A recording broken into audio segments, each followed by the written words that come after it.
Hello friends, UGC NET knowledge पढ़ने आपका स्वागत है। आज हम करेंगे UGC NET paper 2 public administration के MCQ chapter wise, chapter number 25 and unit number 8।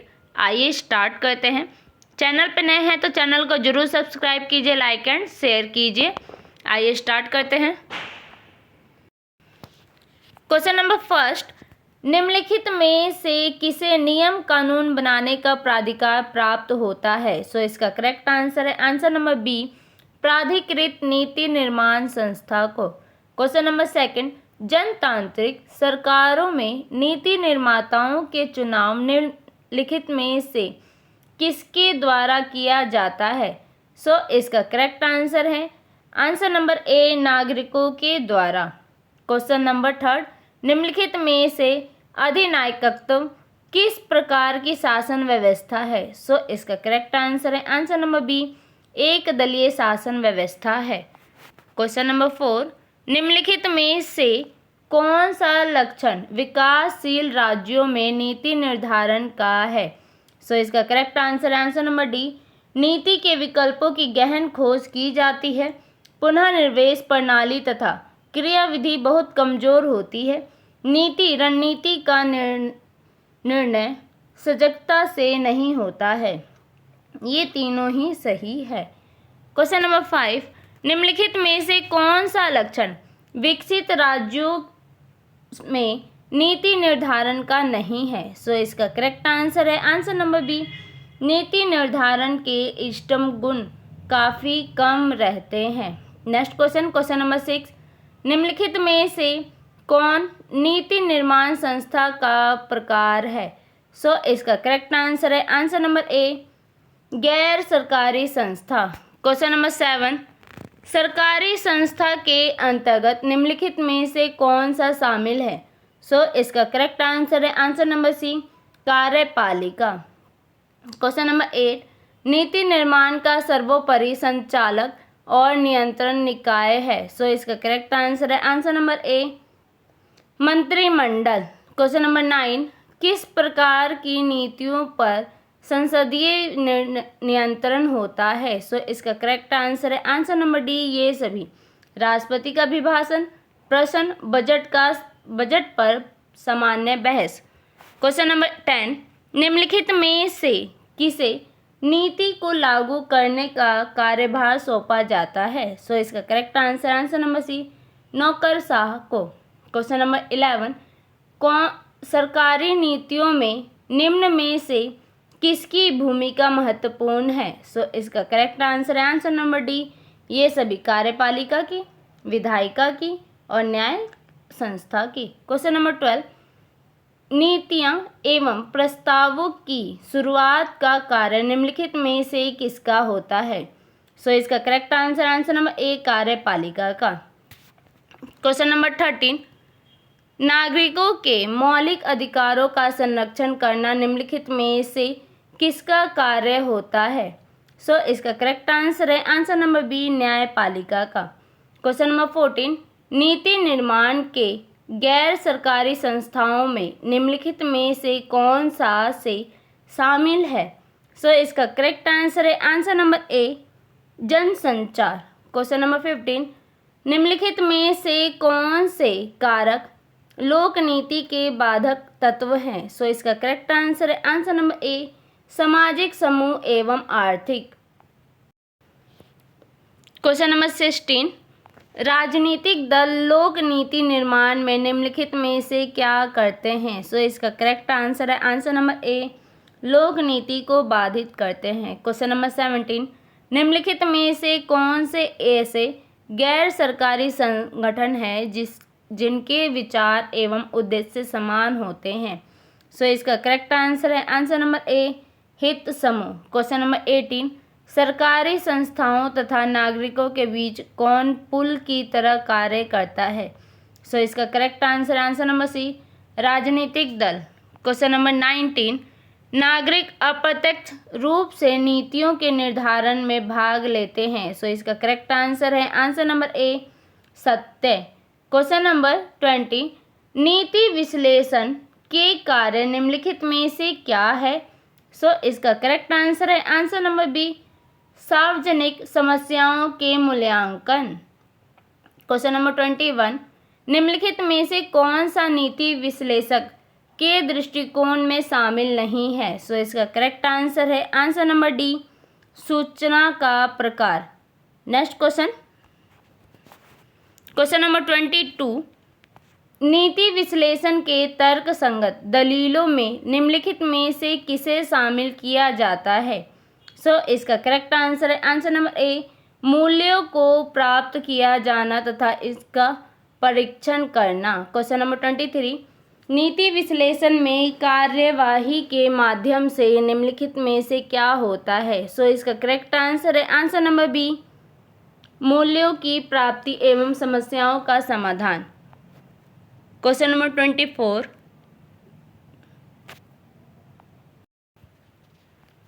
पेट्टॉन व साविकी निम्न में से किन प्रक्रियाओं के लिए जाने जाते हैं? सो इसका करेक्ट आंसर है आंसर नंबर डी, नीति विश्लेषण के लिए जाने जाते हैं।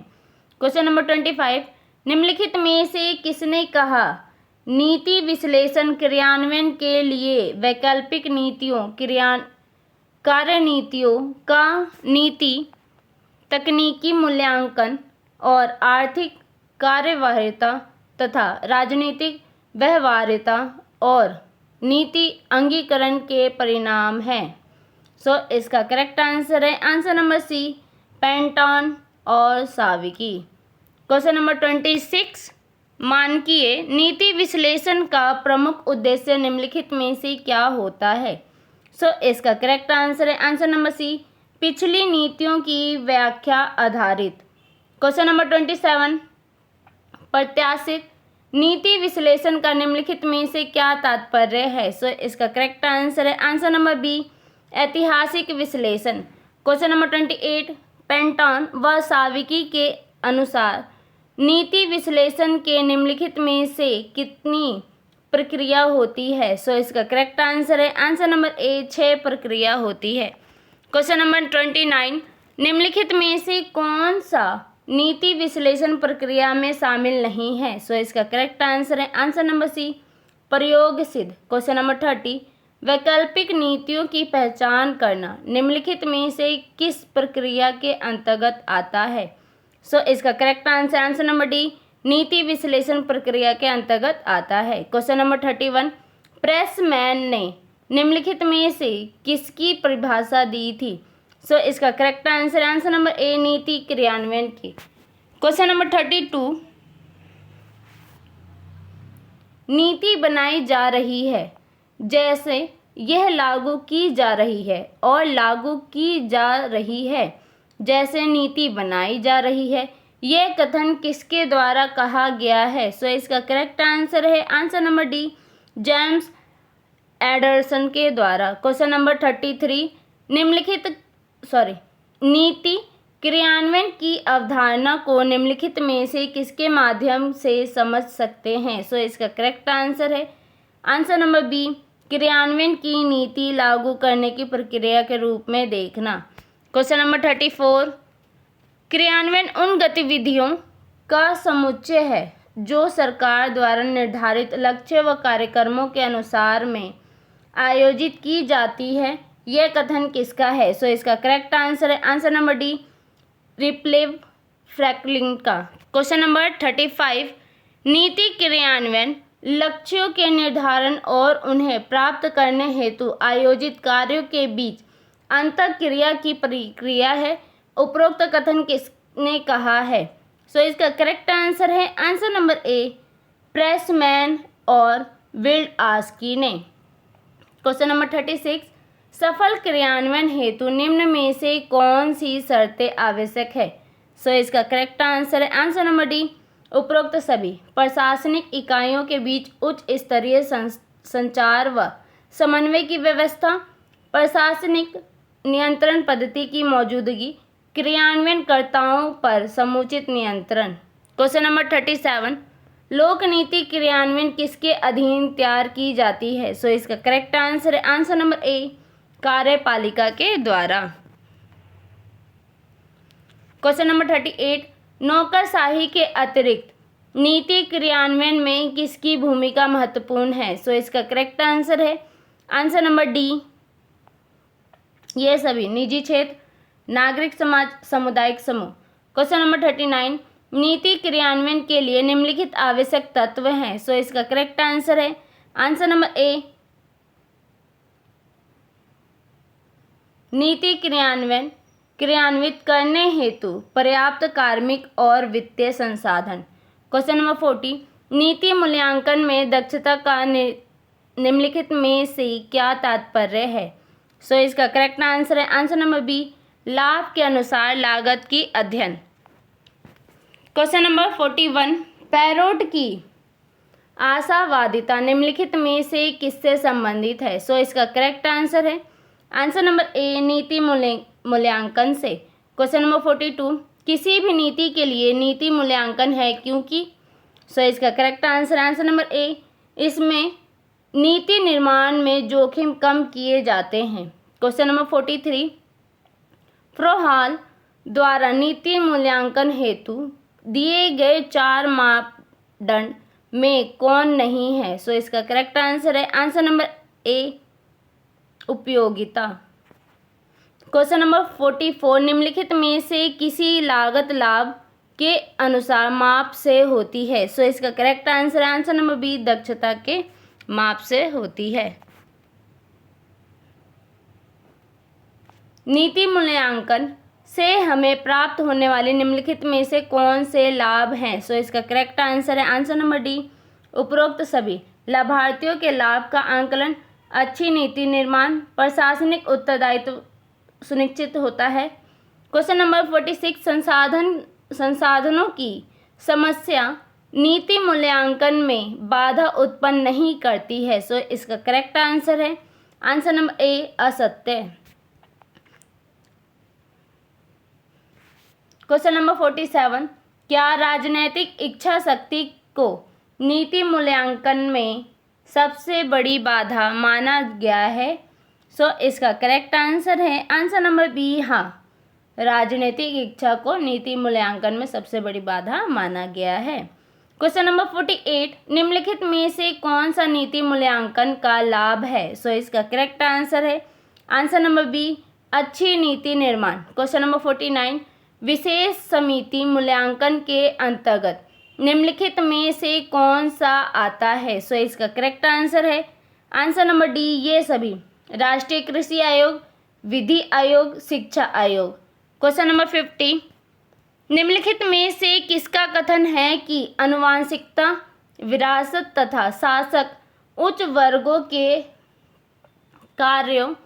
कार्य नीति निर्धारण प्रक्रिया के लक्ष्यों को आकार प्रदान करते हैं? सो इसका करेक्ट आंसर है आंसर नंबर सी, ड्रॉर के अनुसार। क्वेश्चन नंबर 51, निम्नलिखित में से किसका कथन है कि क्रियान्वयन उन गतिविधियों का समुच्चय है जो निर्धारित लक्ष्यों व कार्यक्रमों के अनुसार आयोजित की जाती है? सो इसका करेक्ट आंसर है आंसर नंबर डी, फ्रैंक के अनुसार। क्वेश्चन नंबर 52, निम्नलिखित में से किसका कथन है कि नीति क्रियान्वयन लक्ष्यों के निर्धारण और उन्हें प्राप्त करने के बीच अंतःकरण की प्रक्रिया है? सो इसका करेक्ट आंसर है आंसर नंबर बी, विल्डआउस्की के द्वारा। क्वेश्चन नंबर 53, किसका कथन है कि ऐसी नीति वांछनीय है जो अनेक व्यक्तियों को बेहतर बनाती है? सो इसका करेक्ट आंसर है आंसर नंबर सी, पैरोटो के द्वारा। क्वेश्चन नंबर 54, निम्नलिखित में से किसने लक्ष्यों का विस्थापन का प्रयोग किया था? सो इसका करेक्ट आंसर है आंसर नंबर बी, ग्रेटन ने। क्वेश्चन नंबर 55, नीति की सफलता व असफलता हेतु नीति का मूल्यांकन किया जाता है, यह मूल्यांकन होता है? सो इसका करेक्ट आंसर है answer number C, A B दोनों, मात्रात्मक और गुणात्मक दोनों ही होते हैं। क्वेश्चन नंबर 56, निम्नलिखित में से किस विद्वान ने लक्ष्यों का विस्थापन माना है? सो इसका करेक्ट आंसर है आंसर नंबर सी, मैटर्न ने।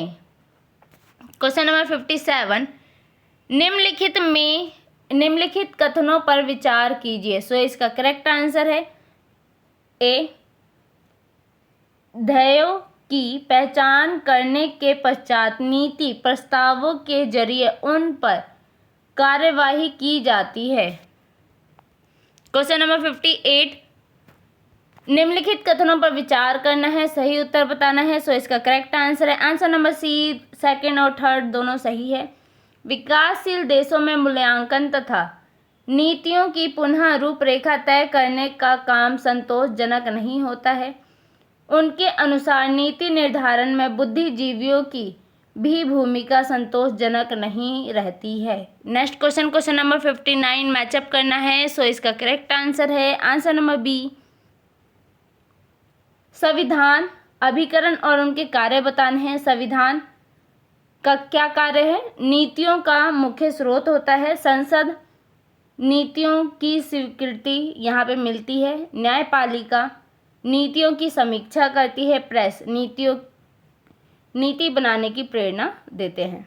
Next question, question number 60 matchup है, सही आंसर बताना है। सो इसका correct answer answer number B. जनतांत्रिक नागरिक सरकार, एक दलीय अधिनायकवाद, विकासशील विचार ड्रोर का है। प्रशासन तंत्र, नीति क्रियान्वयन। नेक्स्ट क्वेश्चन, क्वेश्चन नंबर 61 कथन पे विचार करना है, सही उत्तर बताना है। सो इसका करेक्ट आंसर है आंसर नंबर सी। पहला और दूसरा दोनों सही है। ड्रोर के अनुसार विकसित देशों में नीति निर्धारण में बुद्धिजीवियों की महत्वपूर्ण भूमिका होती है। क्वेश्चन नंबर पॉइंट सेकंड, यहाँ सरकार के प्रमुख की अत्यंत महत्वपूर्ण भूमिका रहती है, चाहे वह प्रधानमंत्री, चांसलर इत्यादि जैसे व्यवस्था हो। Next question, question number 62 matchup करना है। सो इसका करेक्ट आंसर है आंसर नंबर सी। अनुभविक दृष्टिकोण, पिछली नीतियों की व्याख्या, प्रत्याशित दृष्टिकोण, ऐतिहासिक विश्लेषण, भविष्य सूचक दृष्टिकोण, विशेष परिणाम, समस्या का सत्यापन, नीति विश्लेषण प्रक्रिया। नेक्स्ट क्वेश्चन, क्वेश्चन नंबर 63 कथनों पे विचार करना है, सही उत्तर बताना है। सो इसका correct answer answer number D, ना तो फर्स्ट और ना ही सेकंड। क्वेश्चन नंबर 64 कथनों पे विचार करना है, सही उत्तर बताना है। सो इसका करेक्ट आंसर है आंसर नंबर ए, केवल फर्स्ट।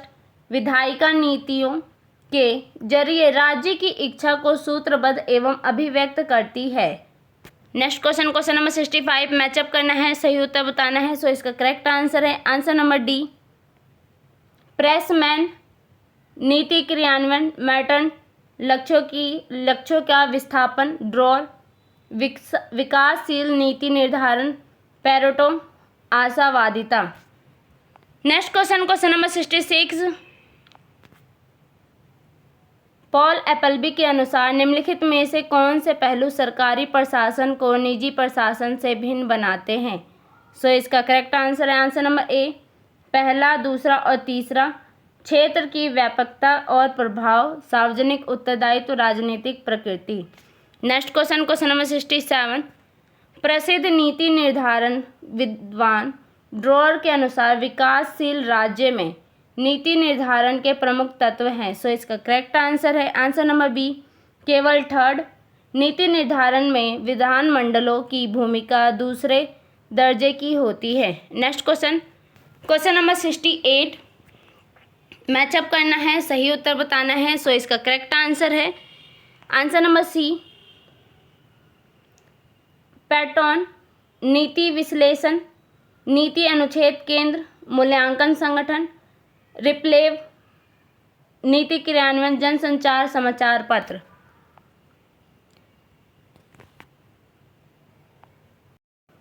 क्वेश्चन नंबर 69 नीति निर्माण में निम्नलिखित में से कौन शामिल होता है? सो इसका करेक्ट आंसर है आंसर नंबर बी, प्रधानमंत्री। क्वेश्चन नंबर 70 नीति का क्रियान्वयन निम्नलिखित में से किसके द्वारा किया जाता है? सो इसका करेक्ट आंसर है आंसर नंबर ए, स्थायी लोक सेवक के द्वारा। क्वेश्चन नंबर 71 निम्नलिखित में से किसे नीति निर्माण का मस्तिष्क कहा जाता है? सो इसका correct answer answer number C, कार्यपालिका को। क्वेश्चन नंबर 72, एक लोक सेवक की निम्नलिखित में से कौन सी विशेषता होनी चाहिए? सो इसका करेक्ट आंसर है आंसर नंबर सी, शैक्षणिक और अनुभविक। क्वेश्चन नंबर 73, नीति निर्माण में महत्वपूर्ण भूमिका निभाते हैं। सो इसका करेक्ट आंसर है आंसर नंबर डी, ये सभी विधायिका, कार्यपालिका और न्यायपालिका। क्वेश्चन नंबर 74, नीति निर्माण प्रक्रिया का संबंध है। सो इसका correct answer answer number C, A B दोनों से, प्रशासन संबंधी समस्याओं से, संविधान विश्लेषण संबंधी उपबंधों से। क्वेश्चन नंबर 75, निम्नलिखित कथनों पर विचार करना है, सही उत्तर बताना है। सो इसका करेक्ट आंसर है आंसर नंबर बी, केवल सेकंड। प्रभावकारी मॉनिटरिंग के लिए समुचित संरचना की आवश्यकता होती है। क्वेश्चन नंबर 76, निम्नलिखित कथनों पर विचार करना है, सही उत्तर बताना है। सो इसका correct answer answer number D, केवल फर्स्ट और सेकंड। थर्ड, किसी लोक नीति की सफलता या असफलता के लिए आवश्यक है कि मूल्यांकन प्रणाली विद्यमान हो। मूल्यांकन के समय इस बात का ध्यान होना चाहिए कि उद्देश्य एवं लक्ष्यों के बीच स्पष्ट अंतर हो। क्वेश्चन नंबर 77, निम्नलिखित पर विचार करना है, सही उत्तर बताना है। सो इसका correct answer answer number A, केवल फर्स्ट। मूल्यांकन हेतु कोई निश्चित मापदंड नहीं है, यह एक समस्या है। क्वेश्चन नंबर 78, निम्नलिखित कथनों पर विचार कीजिए, सही उत्तर बताइए। सो इसका करेक्ट आंसर है answer number C, first, third, fourth. लोक नीति निर्माण में जनसंचार की महत्वपूर्ण भूमिका होती है। राजनीतिक दल भी लोक नीति को प्रभावित करते हैं। न्यायपालिका नीतियों को वैधता प्रदान करती है। नेक्स्ट क्वेश्चन नंबर 79, नीति विश्लेषकों के तर्क संगत दलीलों में निम्नलिखित में से क्या शामिल है? सो इसका करेक्ट आंसर है आंसर नंबर बी, केवल सेकंड। सत्यापन, परिभाषा और व्याख्या करना। क्वेश्चन नंबर 80, कथनों पर विचार करना है, सही उत्तर बताना है। सो इसका करेक्ट आंसर है आंसर नंबर सी, पहला, दूसरा, तीसरा, चौथा चारों ही सही है। नीति विश्लेषण मूल्यांकन दृष्टिकोण कार्यक्रम मूल्यांकन पर ध्यान केंद्रित करता है। पूर्वव्यापी विश्लेषण ऐतिहासिक विश्लेषण की व्याख्या करता है। आदेशात्मक विश्लेषण कार्यवाहियों की सिफारिश करता है। आदेशात्मक नीति विश्लेषण हेतु विकल्प चुन सकता है। नेक्स्ट क्वेश्चन नंबर 81, निम्नलिखित में से कौन सा सफल नीति क्रियान्वयन के लिए आवश्यक होता है? सो इसका करेक्ट आंसर है आंसर नंबर ए, पहला और दूसरा। अच्छी योजना करना, स्पष्ट उपबंधों का होना, जन भागीदारी को बढ़ावा देना। नेक्स्ट क्वेश्चन नंबर 82, निम्नलिखित में से कौन सा नीति मूल्यांकन के लाभ हैं? सो इसका करेक्ट आंसर है आंसर नंबर बी, पहला और चौथा। लाभार्थियों के लाभ का आंकलन करना, अच्छी नीति निर्माण करना। Question number 83,